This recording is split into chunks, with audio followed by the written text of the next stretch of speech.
everyone. Welcome to the podcast, The 360 View with Shweta Chooramani, where we deep dive from policy to practice.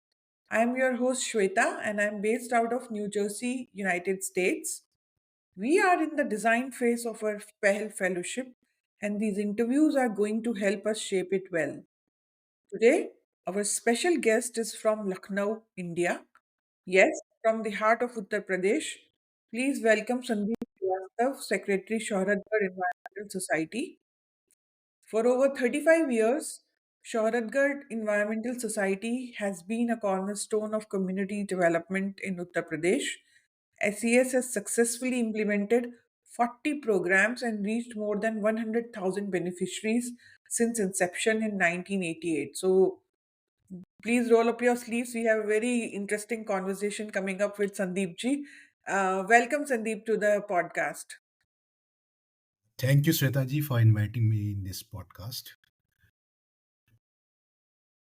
So, as we start the interview, I think, first and foremost, this is a journey of passion that Sandeep is on, and he has been working with this organization from past almost close to 4 decades. So, let's hear from Sandeep about his journey with Shaharadkar Education Environmental Society. Thank you, Shweta ji. So, I am Sandeep Srivastava, a social worker hailing from the small town of Shodhgarh, Uttar Pradesh. I was born in Gorakhpur and currently residing in Lucknow. And the organization we are talking about, Shohradgarh Environmental Society. Shohradgarh is a small town in Siddharthnagar district. Siddharthnagar is aspirational district of India. And the organization was started by my father and his colleagues in 1985. He was professor of botany and he joined his college in 1972 from Gorakhpur, from his birthplace. And he has passion for working for the social issues. So he started this organization with the addressing the water issue in the Shoalgarh town with his colleagues and students. And in 1988, he registered this organization. And in 1994, he got a breakthrough by joining a Ministry of Environment program, that is National Environment Awareness Campaign. Uh, in that campaign, Government of India divides India into 34 regions and divide UP into two regions. So UP is divided into eastern part of UP and western part of UP. So we were given the responsibility of 29 district to run that awareness campaign, and that program was started in 1994 and ended in 2014. So over the 2 decades, we worked with the 1,000, almost 1,000 non-profits, and worked on several issues from waste management, water, plantation, and all those things. So with the evolving growth and journey, uh, we also learned about the flood situation in the Siddharthnagar district. So we started working with the farmer in the flood prone area. And we have worked with the organization like Tata Trust, Oxfam, Catholic Relief Services. And while working with this issue, we have learned a lot. After that, we have started also working on the issue of the maternal and child health with the Path International Organization. And we also started working with the sexual and on the sexual and reproductive health with the youth.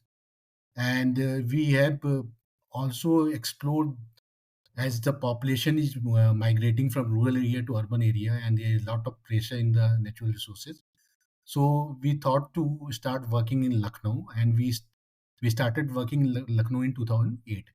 And in Lucknow, we are working on girls issues, air pollution issue. Yeah. So that is the introduction. It was a very long journey, and I joined this organization in 2009. Uh, I did my MBA in HR and joined this organization and started working with the organization. Initial 5 years were very enriching years in the sense of knowledge and information and all those things. I have worked with the farmers. I lived in the village and went to the village and worked with the farmers. So this is the journey of the organization. Thank you, Sandeep. That's a very extensive experience you have with this organization, and it has definitely grown over the years. So, Right. as I understand, Shortcut environmental services work in many different areas which are often at intersection with each other. It is public health and it's education. So I would like you to throw some light on the challenges which you face in implementing education projects in Uttar Pradesh. If we talk about the education or we talk about the STEM subject, it's a very complex landscape basically. The challenges faced by us or by teachers striving to deliver quality STEM education are multifaceted and deeply rooted. I often find myself using the analogy of a gardener to illustrate these complexities. Imagine a passionate gardener full of enthusiasm and genuine desire to cultivate a beautiful and diverse garden. However, this gardener is limited by several significant constraints like inadequate tools, insufficient training, and unpredictable weather. This simple image mirrors the struggle of teachers, and there are four struggling areas for teachers like pedagogical challenges, infrastructure limitation, capacity building deficit, and systemic issues. If we talk about the pedagogical challenges, a core issue plaguing STEM education is the persistent reliance on the outdated lecture based teaching method. These methods emphasize memorization and rote learning, where a student passively absorb information rather than actively engage with it. This approach makes STEM or education very abstract, dry, and disconnected from the real world. Uh, if you think of a physics teacher who is lecturing on Newton's law of motion, he might write formula on the board, explain theories, and solve textbook problems. But students dutifully take notes, attempting to mobilize these formulas and definitions. However, without practical demonstration or real world application, these laws remain abstract concept for the student to grasp. They struggle to understand how these laws govern every phenomena, like why an apple falls from a tree or how a bicycle stays balanced. This sharply if we compare it with the modern inquiry based approach like project based learning, in a reimagined classroom, the same physics teacher might introduce Newton's law through hands-on experiment, and a student could build simple machines like lever, pulleys, and all those things. They could work in group to design a bridge, analyze the trajectory of projectile, or build a model of renewable energy system. So, if we change these are the challenges in the pedagogical uh, uh, issue. If we talk about the infrastructure limitation, so the digital divide presents a major obstacle to effective education in India, and access to technology and reliable internet connectivity is far from uniform across the country. So this disparity is particularly pronounced between urban and rural areas and between the private and government school. If we see the data, it paints a concerning picture. Only 32.4% of India, in 1.47 million schools, have functional computers. This means that a significant majority of students lack access to basic tools necessary for modern education. The situation is even worse when it comes to advanced technology. Only 24.4% schools have a smart classroom equipped with the interactive whiteboard, projectors, and digital content. So these technology can enhance the learning experience, making complex concept more accessible and engaging for the student. If we talk about the disparity between the private and the government school, approx 60% of private schools are equipped with the desktop computer, and only 21.4% of government school have the same access. This creates a significant disadvantage for students in government school who are often from lower income families and already face numerous other challenges. So the rural-urban divide further increased this problem. In rural areas, internet access is limited to just 17% compared to 44% in urban areas. This lack of connectivity restricts access to online learning resources, digital libraries, and virtual labs. And this is further widening the educational gap. The situation is even more dire for students from the poorest household. Among the poorest 20% of household in India, only 2.7% have access to computer and only 8.9% have internet facilities. So this kind of digital exclusion further marginalizes already disadvantaged students, denying them access to the opportunity that technology can provide. If we see skill and capacity building challenges in education sector, even when technology is available, uh, many teachers lack the necessary digital literacy and pedagogical training to utilize these tools effectively. This is a critical issue that must be addressed to truly transform the education. A survey conducted by NCRT revealed that only 20% of teachers in India had participated in any form of professional development related to STEM education in the past year. This highlights a significant gap in teachers' training and professional development opportunities. Without adequate training, teachers may feel uncomfortable or unprepared to use new technologies or implement innovative teaching methods. Data further reveals that approximately 68% of teachers lacks comprehensive digital skills, meaning they may struggle with basic computer operation, using educational software, or navigating online resources. The situation is particularly challenging for the rural teachers. As per the data, 45% of rural school teachers have limited or no access to digital devices themselves, which is making difficult for them to develop the necessary skill. Even in government schools who do have access to technology, only 22% regularly use digital technology in their teaching. So this indicates a significant gap between access and actual usage. And one of the data says that 82% of teachers express a need for structured digital skill training, which underscores the urgent need for comprehensive professional development program that can equip teachers with the skill and knowledge they need to effectively integrate technology into their teaching and implement the current pedagogies. If we talk about systemic challenges, so beyond pedagogical and infrastructure challenges, which hinders education in India, it includes curriculum rigidity and overemphasis on examinations and persistent socioeconomic barriers. The current curriculum in many Indian schools is often rigid and exam centric, leaving little room for creativity and experimentation. Around 82% of school lack structured project-based learning framework, limiting opportunities for students to engage in hands-on inquiry-based learning. Only 15 to 20% of schools encourage different approaches, which are essential for connecting STEM concept to other subjects and real-world context. And less than 12% of curriculum allows for student-driven experimental learning.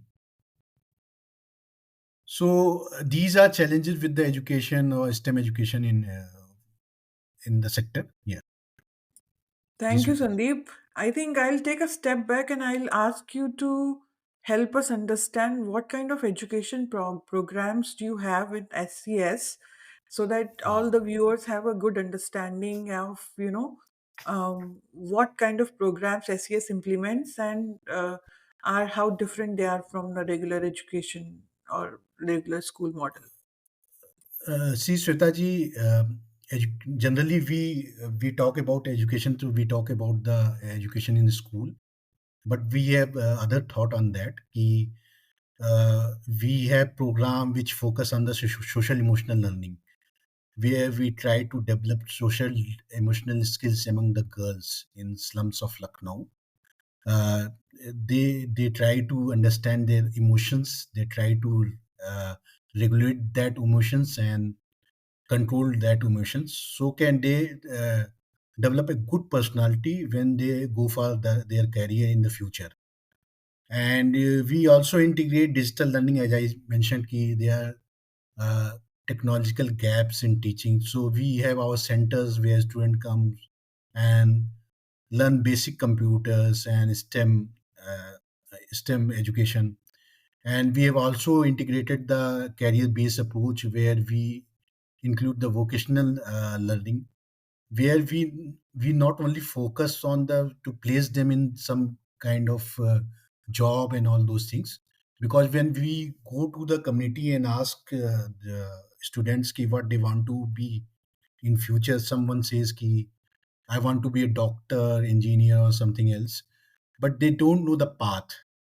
So we conduct a career path sessions where we discuss their interests, we try to measure their interests, attitude, and we also want to understand their knowledge base, so we can develop a career map for them as per their interests. So we are basically focusing on. We have developed a program basically for the girls, where we are taking up the approach of the from childhood to livelihood, where we think we need to develop girls in such a way so they can earn on their own self. Yeah. Thank you, Sandeep. I particularly liked when you talked about the challenges. One statistics that really stood out for me was only 20% of the teachers received STEM teachers development training in the past year. Mhm. Talk to me a bit more about teachers training, like what are the challenges and what has been your experience of implementing your projects and seeing what challenges teachers face particularly?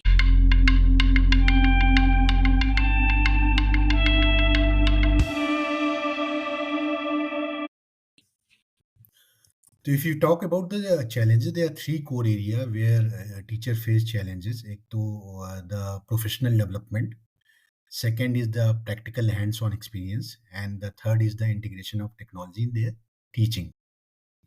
Currently, many teachers receive initial training, which provides a foundation, but they often lack ongoing opportunities to update their skill and knowledge throughout their careers.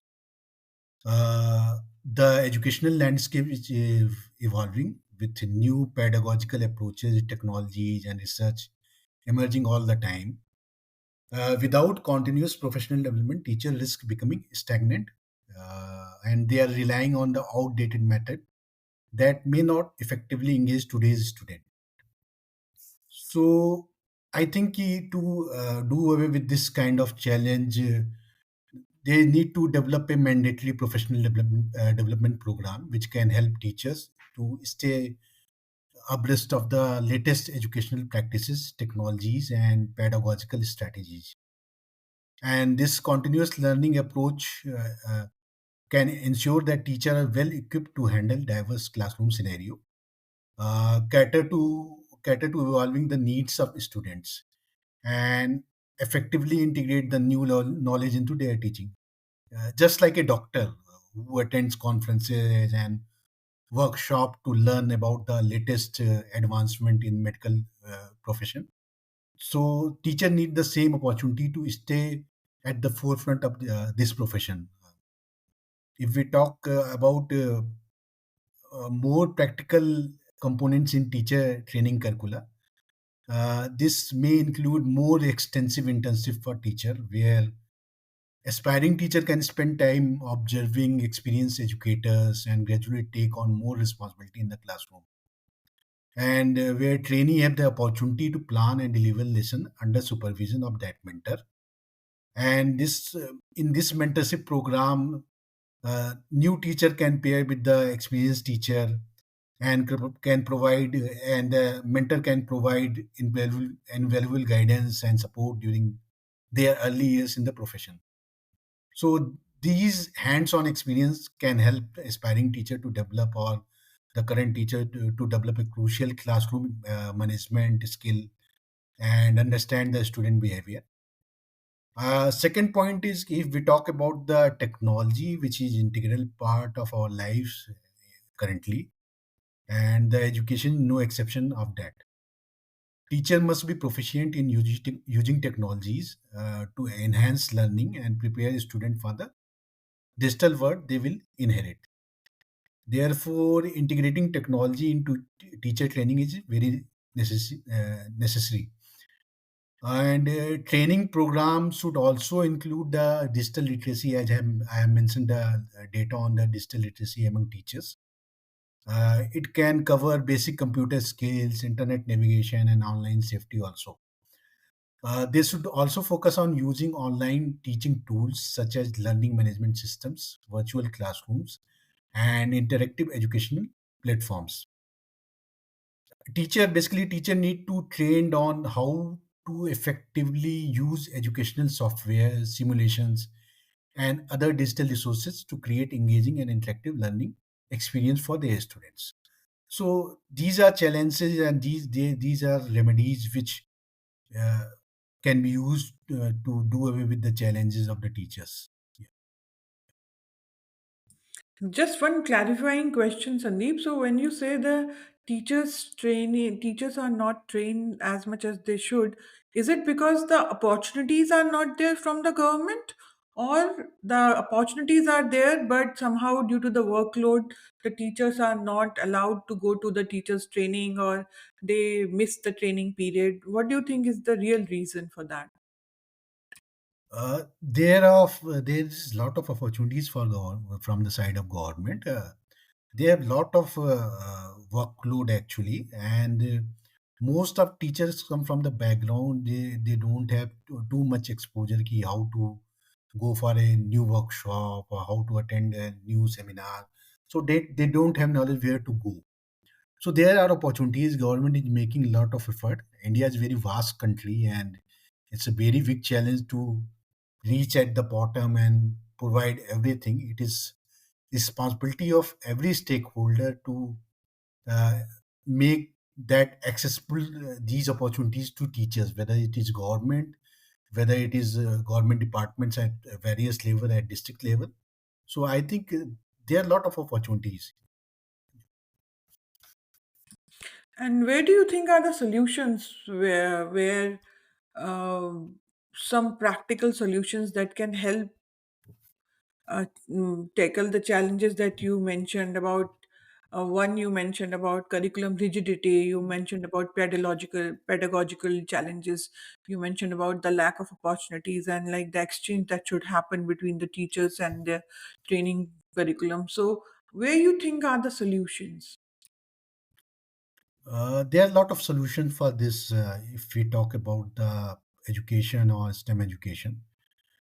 We are doing a pilot in Lucknow with 100 girls who are between 14 to 19 years of age. The program name is STEM Spark, and the program is built on the principle that learning is most effective when it is active, engaging, and relevant to students' life. Instead of relying on textbook and lectures, we use readily available low-cost material like cardboards, batteries, wires, and other everyday items for the our STEM project, hands-on STEM project. In this project, girls have built like rainwater harvesting system, solar oven, telescope, and conduct various other experiments with the help of the teachers. So, using this kind of daily use material is a deliberate choice for us. We are just experimenting with this pilot. We are trying to democratize the STEM education by making it accessible even in resource constrained environments, because we mostly work with the marginalized organization, marginalized community. So this program shows students that they don't need expensive equipment or fancy labs to explore scientific concept. They can learn, experiment with the thing they find around them, and this approach also fosters some kind of creativity and resourcefulness, and encouraging student to think outside the box and find the innovative solution to the problem. So this is one of the thing, and if we want to find other solution, I think there can be a community based model where there can be a pilot kind of project where government can establish mobile laboratories or mobile STEM laboratories, because many rural communities lacks access to well-equipped school and qualified teachers or STEM teachers. To address this, we can envision establishing such kind of labs that bring resources and expertise directly to these undeserved areas. Other solution can be beyond mobile labs.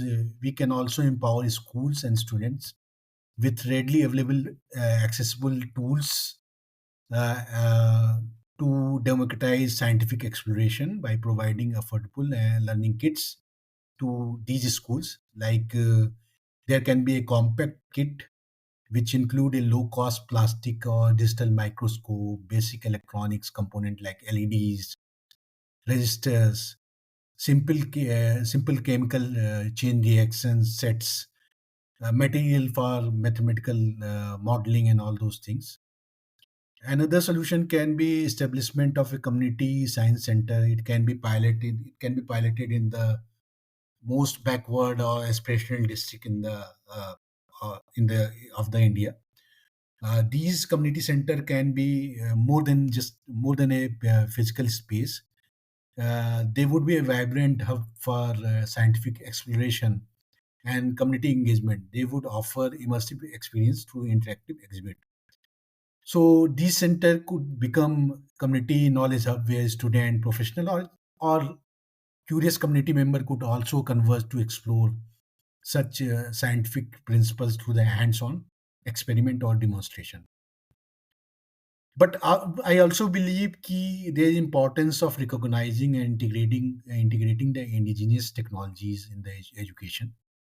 When I talk about indigenous technology, it represents a localized solution deeply rooted in traditional knowledge and cultural practices, and they often leverage local resources, traditional wisdom, as and specific environmental condition to create innovative solution in areas like agriculture, water management, and even scientific practices. So these kind of solution can be used. We are experimenting in one of the solution as I mentioned on the STEM. So I believe that by combining these kind of approaches, hands-on learning, mobile labs, low-cost kit, community science centers, and integration of indigenous technology, we can create a more equitable and effective education system that can empower students as well as teachers.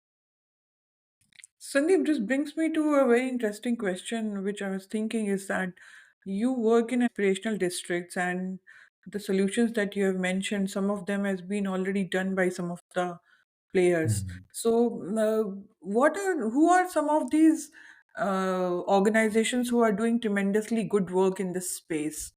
Would you like to share some recommendations of the I names have of the s- people who are doing this work? I have not seen their work, but I have heard that Ajim Premji is doing in some of the areas. They have set up the STEM labs and all those things.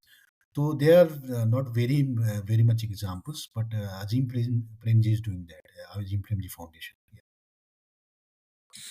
Okay, thank you. So clearly, a lot has to be done, a lot has done, and a lot needs to be done even further.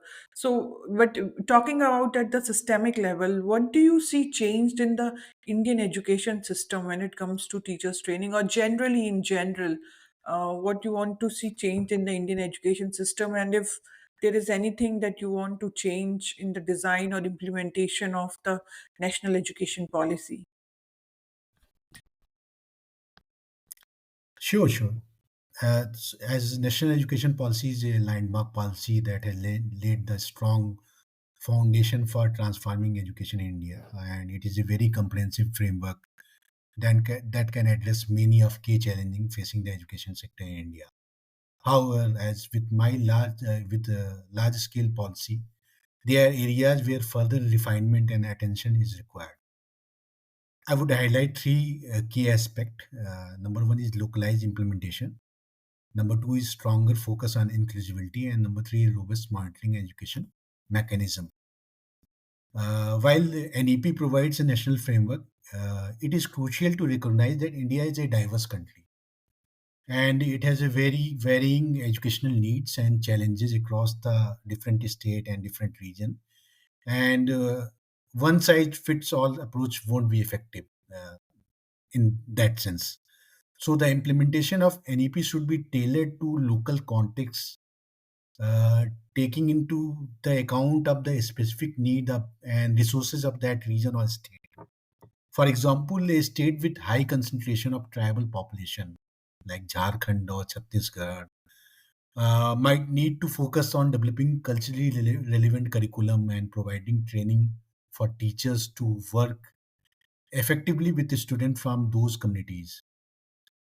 Another example can be a state with a limited digital infrastructure might prioritize to invest in connectivity and digital devices before focusing on the advanced online learning platforms. So providing flexibility in policies implementation will allow state and region to address their own challenges more effectively. And NEP also emphasized the inclusivity, but more targeted effort are needed to ensure that marginalized and underrepresented groups have equal access to quality education. This includes students from low income families, rural areas, and those with disabilities. So, we need to provide additional resources, training, and support for teachers working in these undeserved areas. This could include providing them with the specialized training, inclusive education practices, access to various kind of technologies, and additional support staff. As I mentioned, they are overloaded with the work.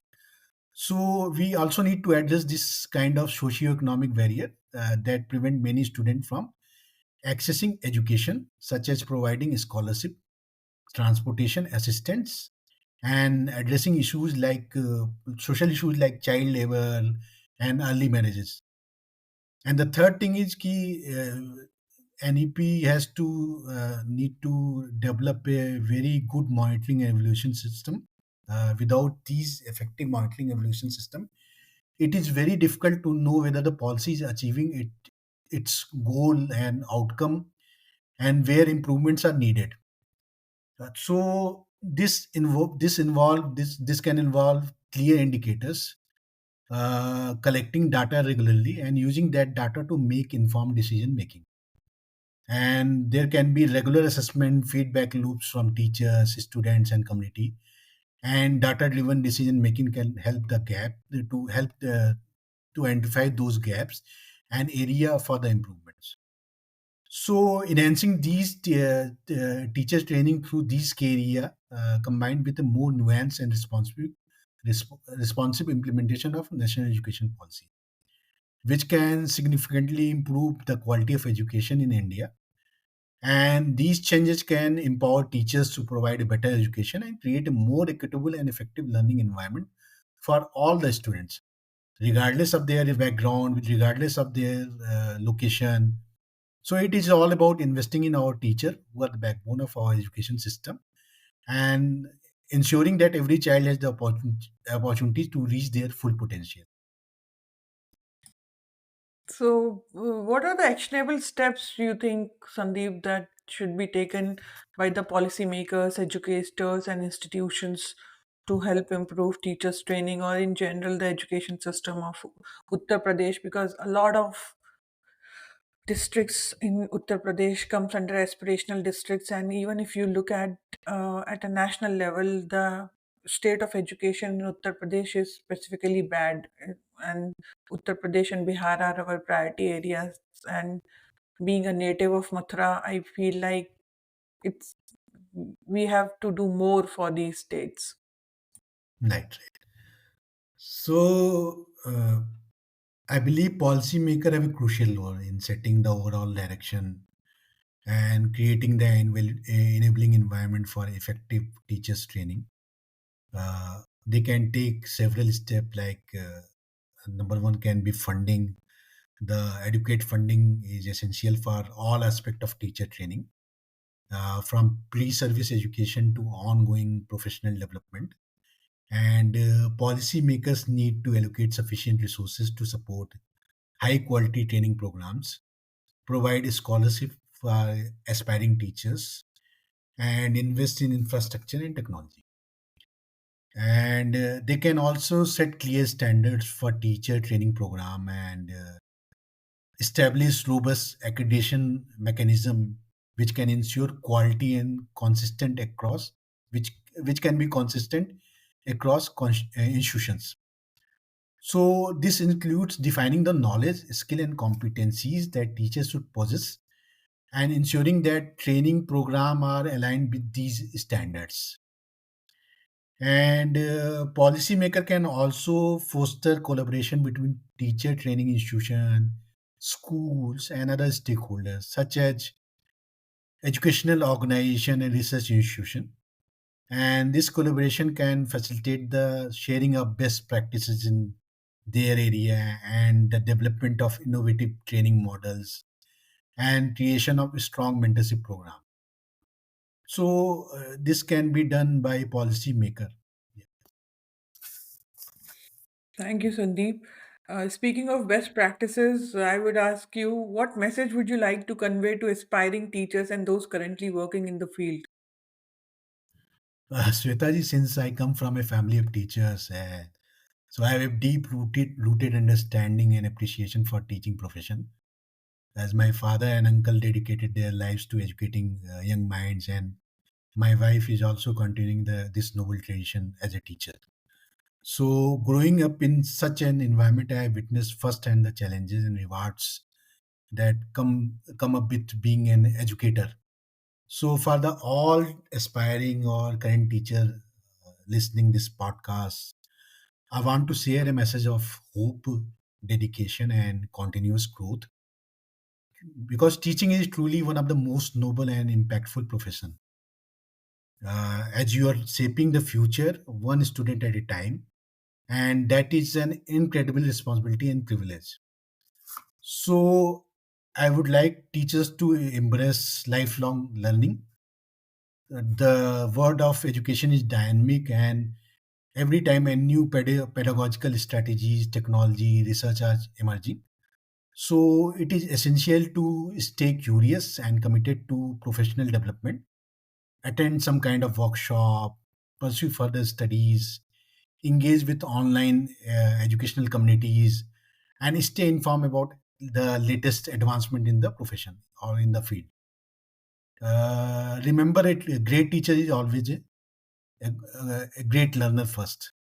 So, this continuous learning not only benefits teachers professionally, but also keep them teaching fresh and engaging their student in right manner. So they can also focus on building a strong relationship with their children, because education is not just about transmitting knowledge. It is about inspiring and nurturing young minds. Take the time to understand your students individually, understand their needs, their strengths, their challenges, and create a supportive and inclusive classroom environment where every student feel valued, respected, and encouraged to reach his or her full potential. So this human connection is at the heart of effective teaching. And in today's digital age, technology is a powerful tool. So teachers need to enhance their learning and engagement also, explore digital resources, interactive platform, as I have mentioned earlier also. So I would like to say to all the teachers that you have the power to make a real difference in the lives of the students, regardless of their background, circumstances. Advocate for their equity and inclusivity in education, and strive to create a learning environment where every student has an opportunity to succeed. Thank you, Sandeep, for sharing your insights and valuable lessons. Do you have any questions for us? No, it's good, good. It's very fine. It's very good interview. Thank you so much. And it has been privilege to have you with us. And I'm sure these insights will be very helpful in shaping the Pehel Fellowship, which is exclusively designed for STEM educators of Uttar Pradesh and Bihar.